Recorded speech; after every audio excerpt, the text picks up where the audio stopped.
नमस्कार दोस्तों, क्या हाल चाल। स्वागत है आपका फिर से आपके और मेरे प्यारे चैनल मैथ कोर पर। तो प्यारे बच्चों, आज की क्लास में हम सर्कल्स को कंटिन्यू करने जा रहे हैं उसकी एक्सरसाइज 10.1 के साथ, जो कि बहुत साधारण सी एक्सरसाइज आपके लिए। सिर्फ 4 ही क्वेश्चन है, 4 और 5 ही क्वेश्चन है। हार्डली 10 मिनट लगेगा उसको समझने के लिए। चैप्टर की इंट्रोडक्शन बहुत इंपॉर्टेंट थी, वो हमने इसके लिए वीडियो अपलोड कर दी हुई है, उसका लिंक डिस्क्रिप्शन बॉक्स में। और प्यारे बच्चों, पहले 9 चैप्टर्स के लिंक भी डिस्क्रिप्शन बॉक्स में, अगर आपने कोई चैप्टर मिस कर दिया आप वहां से जाके एक बारी पढ़ सकते हैं सुकून के साथ। अब मुझे तुम्हारे आज के सिर्फ 5-10 मिनट ही चाहिए ये एक्सरसाइज कंप्लीट करने के लिए। बहुत ही सिंपल है, कुछ एक दो कंसेप्ट हैं जो मैं आपके साथ डिस्कस करना चाहता हूं। ध्यान से मेरी बात सुनेगा। तो चलते हैं आज की हमारी पहली स्लाइड पर। अब ध्यान से बात सुनना। जैसे तुम्हारे प्री बोर्ड्स चल रहे हैं ना, तो प्री बोर्ड्स को मतलब अच्छी तरह से डील करने के लिए ना तुम्हें ज्यादा से ज्यादा सैंपल पेपर सॉल्व करने चाहिए। आपको पता लगता रहना चाहिए कि किस तरह के क्वेश्चंस आ रहे हैं, रिपीट हो रहे हैं, कौन कौन से प्रीवियस ईयर क्वेश्चंस थे। एमसीक्यूज पे ज्यादा ध्यान देना। असर्शन रीजन चाहे वो 2 मार्क्स की है, पर वो दोनों मार्क्स ही आपके डिडक्ट हो जाते हैं, क्योंकि तुम्हें समझने में बहुत मुश्किल आती है। एमसीक्यूज का पार्ट ज्यादा मेन है, पहले उस पर फोकस करना, फिर केस स्टडीज पर, क्योंकि 30-35 मार्क्स का पेपर आपका वहीं से बन जाता है। तो चलिए शुरू करते हैं हम आज की क्लास हमारे पहले क्वेश्चन के साथ। क्वेश्चन में आपको ये बोला गया है, how many tangents can a circle है। अब मैं तुम्हें पहले याद करवाऊं। जैसे ये आपका क्या है, एक सर्कल, और टेंजेंट क्या था कि एक स्ट्रेट लाइन जो सर्कल को एक पॉइंट पे टच करके जाती है, जिसको हम बोलते थे पॉइंट ऑफ कॉन्टैक्ट। अब क्वेश्चन में यही बोला गया है कि एक सर्कल के कितने टेंजेंट हो सकते हैं। तो पहला आंसर तो हमारा हो गया जी इनफाइनाइट। एक सर्कल के इनफाइनाइट नंबर ऑफ टेंजेंट्स हो सकते हैं। वो कैसे? आप टेंजेंट यहां से ड्रॉ कर लो, आप टेंजेंट यहां से ड्रॉ कर लो, आप टेंजेंट यहां से ड्रॉ कर लो, आप टेंजेंट यहां से ड्रॉ कर लो, आप टेंजेंट कहीं से भी ड्रॉ कर लो, वो सर्कल के बाउंड्री पर कहीं ना कहीं टच कर जाएगा, और इसी तरह से आपके इनफाइनाइट नंबर ऑफ टेंजेंट्स बन जाएंगे। This was our question number 1 कि a circle can have infinite number of tangents. चलिए जी, चलते हैं क्वेश्चन नंबर 2 फिलअप्स पे। क्वेश्चन नंबर 2 का पहला पार्ट आपको ये कहता है प्यारे बच्चों, a tangent to a circle intersect it in dash point. कि जब आप एक टेंजेंट ड्रॉ करते हो सर्कल पर, तो वो सर्कल को कितने पॉइंट्स पे इंटरसेक्ट करता है। आपको हो गया जी 1 पॉइंट। एक टेंजेंट ए बी सर्कल को सिर्फ एक ही पॉइंट पे टच करता है, दैट इज पी। आपने देखा ही है ना कि सर्कल पर इनफाइनाइट नंबर ऑफ टेंजेंट्स आप ड्रॉ तो कर सकते हो, पर एक टेंजेंट सर्कल को एक ही पॉइंट पे इंटरसेक्ट करता है। तो पहला तो आपका पहला आंसर हो गया 1। अगला फिलअप कहता है, a line intersecting a circle in 2 points is called a dash. अब इसको बोलते हैं सीकेंट। ध्यान से समझना, ये नया टर्म है सीकेंट। ये आपका ट्रिग्नोमेट्री से ही निकला है, पर इसमें सर्कल्स में कैसे आता है। जैसे एक लाइन है ए बी, ये एक लाइन है ए बी। सीकेंट वह वो लाइन होती है, वह कह रहा हूं, वो लाइन होती है जो सर्कल को दो डिफरेंट डिफरेंट पॉइंट्स पर टच करता है और ये सर्कल से पास कर जाता है। अब आपको पता है, आप कहेंगे जी यार ये तो कॉर्ड की तरह लग रही है। अब जो कॉर्ड है ना, वो अलग चीज है। कॉर्ड सर्कल के दो ही पॉइंट्स को टच करती है, पर वो इंटीरियर पॉइंट्स में रहती है, अंदर रहती है। पर जो आपका सीकेंड है ना, वो भी दो ही पॉइंट पे टच करता है, पर वो सर्कल से पास आउट हो जाता है। यानी कि यहां से भी लाइन निकल जाएगी और यहां से भी लाइन निकल जाएगी। सिमिलरली मान लो ये, जैसे ये पी क्यू है, ये भी एक टेंजेंट है, क्योंकि ये सर्कल को दो पॉइंट, सॉरी सीकेंड है, क्योंकि ये सर्कल को दो पॉइंट्स पे टच तो कर रहा है, पर ये पास आउट हो गया। तो दिस इज अ सीकेंड। अब थर्ड फिल्म में आपसे ये बोला गया, अ circle can have dash parallel tangents at most. ज्यादा से ज्यादा सर्कल पर कितने पैरेलल टेंजेंट हो सकते हैं। तो प्यारे बच्चों, उसका आंसर है 2। अब आप कहोगे यार इसका भी इनफाइनाइट होना चाहिए था। अब ध्यान से सुनना कैसे। जैसे मैंने एक ये पेयर ऑफ पैरेलल टेंजेंट बना दिया, आप सर्कल को किसी भी डायरेक्शन में रोटेट कर लो, ये पैरेलल ही रहेंगे। ध्यान से मेरी बात सुनना।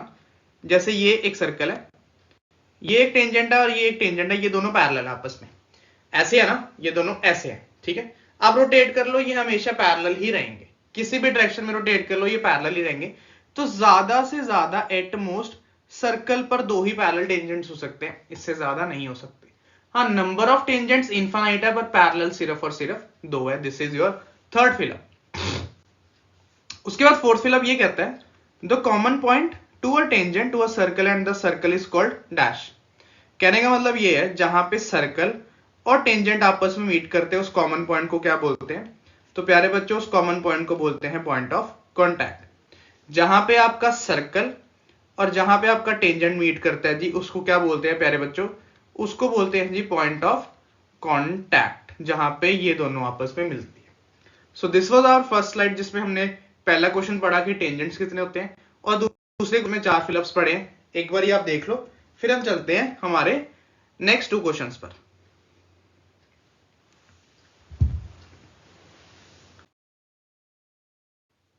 चलिए जी, अब जो क्वेश्चन नंबर 3 है ना प्यारे बच्चों, ये थोड़ा सॉल्विंग क्वेश्चन है, थोड़ा अंडरस्टैंडिंग क्वेश्चन है। ध्यान से मेरी बात सुनना। इसमें क्या करना है, कहता a tangent P Q at point P of a circle of radius 5 centimetre meets a line through the center O at a point Q so that OQ is 12। मुझे ना ज्यादा कुछ इंग्लिश समझ नहीं आई, पर मुझे ये समझ आया कि एक सर्कल है और उसका रेडियस है जो सेंटर O से, और रेडियस 5 सेंटीमीटर है। अब ध्यान से सुनना, इतना मुझे समझ आ गया।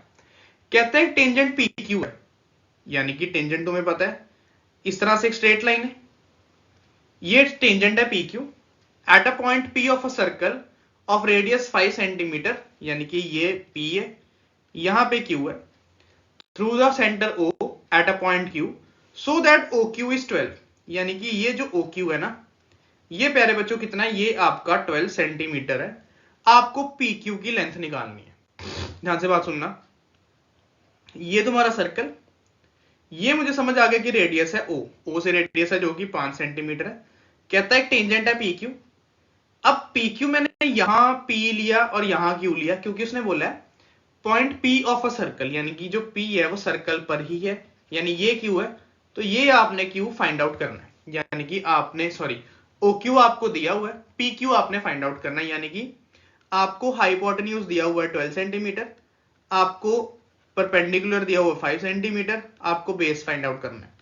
अब आप कहेंगे यार यहाँ पे तो राइट एंगल आपने लगा दिया कि हाइपोटेन्यूज है, परपेंडिकुलर है, बेस है, राइट थीटा कहां पे, 90 कहां है?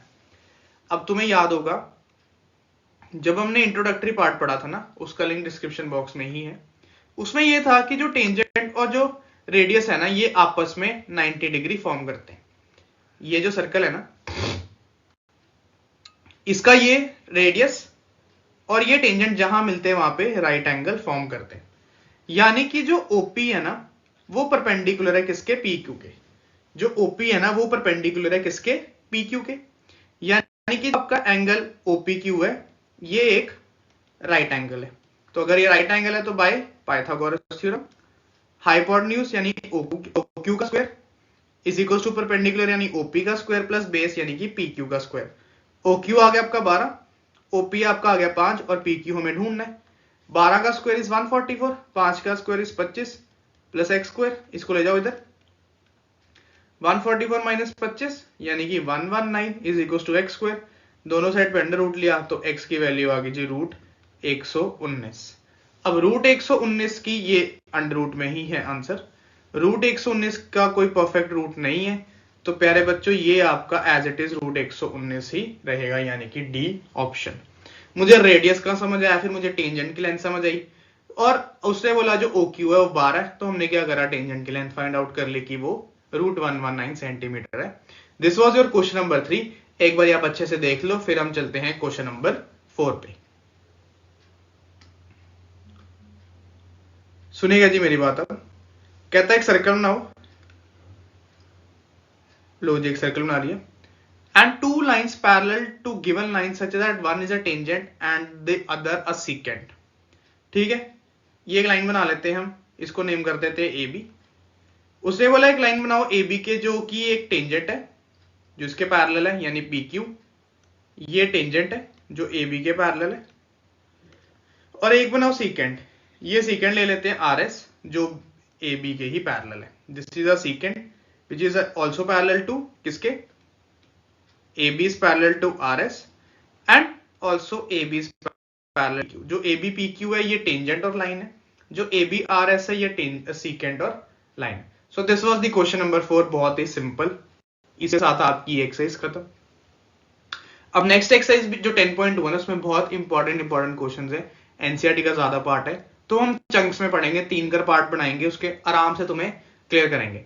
सो आज के लिए इतना ही हमारा काम था। अगर आपको कुछ लगता है डाउट, प्लीज आप कमेंट बॉक्स में जरूर पूछिएगा। अपने फ्रेंड्स के साथ चैनल को जरूर शेयर करिएगा। सो टिल देन वी से बी हैप्पी। अब हम मिलेंगे हमारे नेक्स्ट एक्सरसाइज में।